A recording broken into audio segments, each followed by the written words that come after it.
Hi everyone, my name is Asal and I'm so excited to connect with all of you today.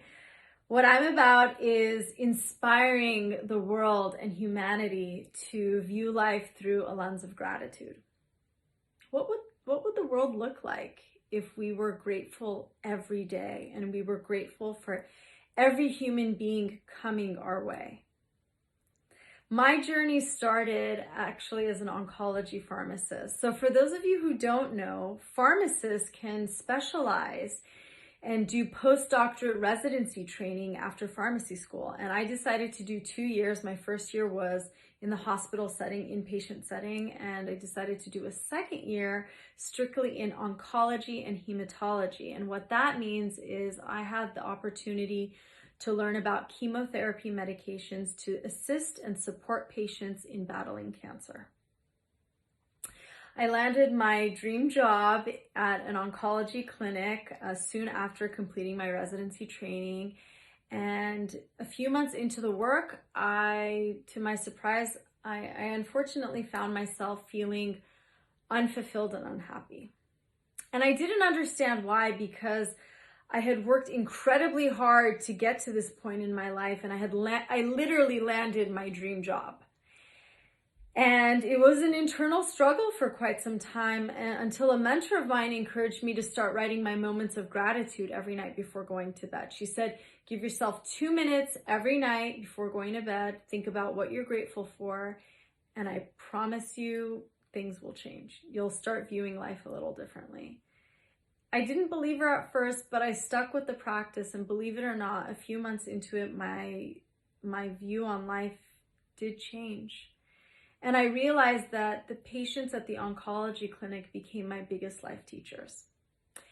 And what they taught me is one of the most important things in life is to be present with people. And one of the ways you can do that is by extending a thank you. These patients who were sitting in their infusion seat receiving chemotherapy, and for those of you who don't know, chemotherapy is primarily through an intravenous bag and through a line that's given either through your chest or your arm. When I was at the clinic as a pharmacist, I had an opportunity to not only check and modify and to review treatment plans and the chemotherapy medications, but I also had an opportunity to work closely with the physicians and more so with the patients at their chairside, and I would talk to them. And during my interactions with them, every time they would look at me and they would just say, thank you. Thank you for listening to me. Thank you for helping me. Thank you for holding my hand because I'm scared. Thank you for bringing me a blanket. And these moments of being present and extending their gratitude and thanking me was incredibly impactful in my life.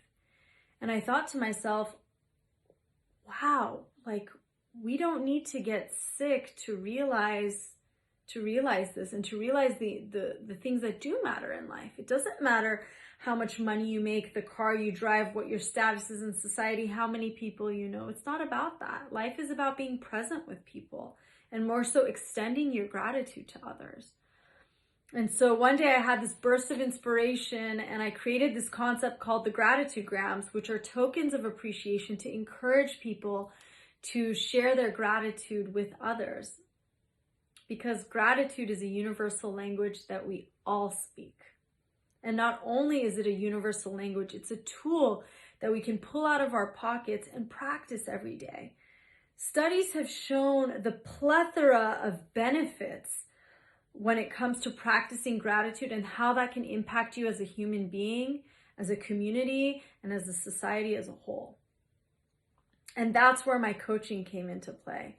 I thought I want to be a leader and I want to support people in creating their own gratitude practice or creating experiences such as my workshops where people are experiencing a state of gratitude and also experiencing human connection, because that's what it's about. And with COVID in mind, we're limited with coming together and connecting. But I got creative and I created this concept called the 22-day gratitude journey. And that's where I email participants every day a different topic to think about and be grateful for. And the intention of this work is at the end of the journey, your view on life, the lens is stronger, it's more grounded, and it's set through viewing life through a lens of gratitude. Because that's what I want for everybody. What would our world look like? What would life look like for you if you were in a state of gratitude? So with that said, I want to thank you all for taking the time to hear my story. I'm grateful for your attention. I'm grateful for your listening. I'm grateful for the fact that I can share this work with you and the world. I'm grateful that I am still a pharmacist taking care of patients. And most importantly, I'm grateful for this moment. And with that said, I wish you a blessed day. Thanks.